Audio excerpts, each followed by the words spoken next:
Prajem vám pekný deň. V dnešnom videu si ukážeme, ako aplikujem výživový doplnok ApiHerb. ApiHerb je produkt talianskej firmy, ktorý je na báze cestnaku, nejakých byliniek a iných prírodných zložiek. Hlavnou funkciou tohto výživového doplnku je, že vplýva pozitívne na mikrobióm včiel, ktorý je potravou, nejakým liečením dosť zničený, tak z tohto dôvodu im chceme pomôcť. Ja tento prípravok aplikujem dvakrát ročne, a to vždy na jeseň, keď už včielky idú do zimy, čiže september, október, a na jar hneď po prvých jarných preletoch. Dnes je 30. marca, tuším, 30. marca, je nejakých 16 stupňov, takže ideme dať ApiHerb. Ja už idem dať, na tom dostanú ešte druhú dávku. ApiHerb kúpite v forme prášku, ktorý si potom rozrobíte s vodou v cukrovom roztoku 1:1. Takže ten prášok, vyzerá to nejako takto.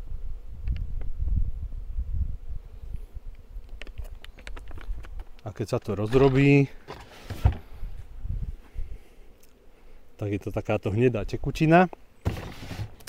Je na to taká aplikačná pomôcka presne od tejto firmy, keďže na jedno včelstvo ide 50 ml tohto roztoku, kvapká sa to priamo do uličiek, tak ja si vždy natlačím do tej odmerky 50 mm, pokvapkám na včely.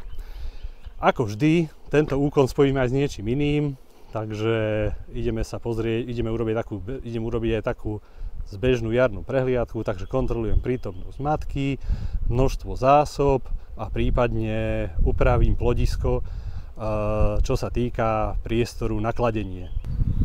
No tak ApiHerb veľmi jednoducho, ako som spomínal, v takejto aplikačnej dóze. Ja sa to iba takto stlačím, nadávkujem si porysku 50 ml a nakvapkám na včielky.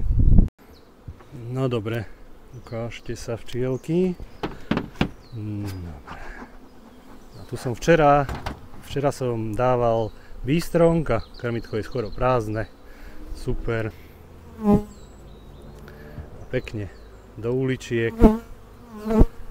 Výrobca síce udáva, že sa to má kvapkať na horné latky, lenže s tým nemám dobrú skúsenosť, lebo častokrát to tam zaschne ako keby a včielky to stadiaľ nezoberú. Takže ja to radšej takto viackrát prejdem a nakvapkám to priamo na ne do uličiek. Je vidno, že oni si to hneď začnú cuckať, brať. Toto je už druhá dávka a vlastne ešte jedna. Tie dávky by mali byť 3 s rozostupom 10 dní. Hlavne na jar sa to nevždy dá dodržať, že je tam presne tých 10 dní, pretože sa môže pokaziť počasie a tak ďalej, takže, ale nič sa nestane, keď je to aj dlhšie, ale myslím, že teraz už tých druhých, teda vlastne tretích 10 dní by nemalo byť so žiadnym omeškaním.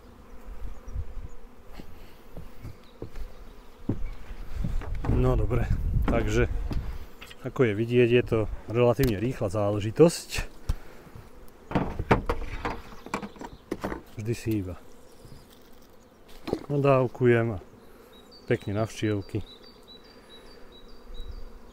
Tu som vlastne včera, keď som zakladal rámikové krmítka s Beestrongom, tak tu som to už tak zbežne pozeral, tak z tohto dôvodu iba otvorím, nakvapkám a zatvorím.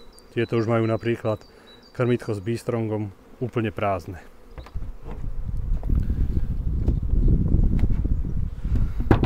Super.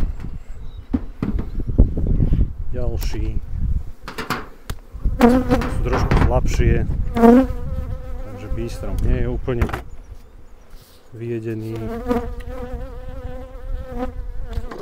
Porysku.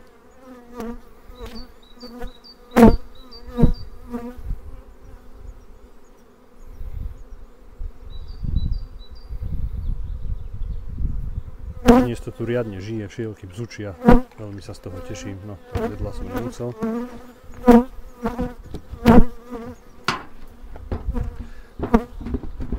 Apiherb sa mi veľmi osvedčil.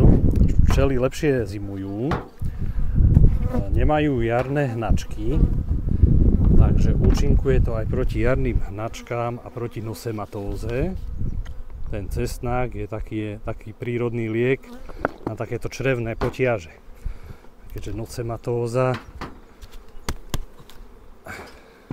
pôsobí v črevách včiel, tak ten cesnák a ostatné účinné látky podporia správne zloženie toho mikrobiómu črevného v včielkach, čo je veľmi dôležité v dnešnej dobe, kedy musíme proti varoázu potláčať všelijakými liečivami, hlavne organickými kyselinami, ktoré ako vedľajší účinok majú to, že ničia mikrobióm včiel.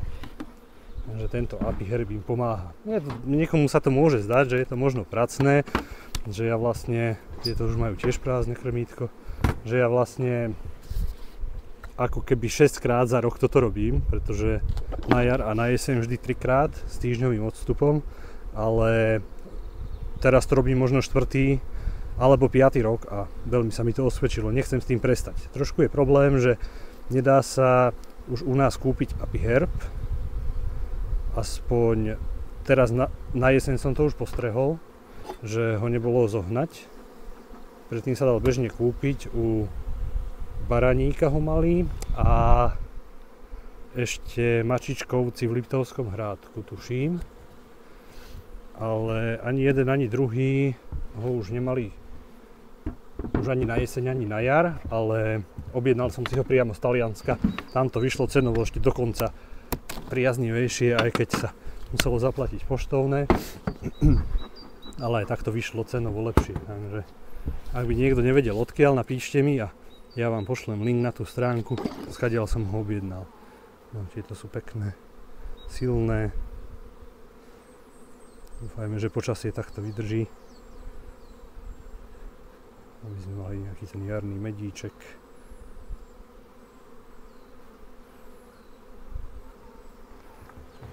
Na týchto 5 úloh ste videli, alebo koľkých tuto v rade, že naozaj to ide rýchlo a aj na jeseň, keď je už tá zima trošku väčšia, tak nie je to problém. Malo by sa to aplikovať, keď je minimálne 10 stupňov, lebo keď je pod 10 stupňov, tak včielky to tak neberú. Samozrejme ten roztok by mal byť teplý. Ja to vždy v horúcej vode rozrobím. Je ešte dôležité, samozrejme je to v návode napísané, ale kto by náhodou nevedel, treba si tento roztok pripraviť aspoň 12 hodín dopredu, aby sa homogenizoval.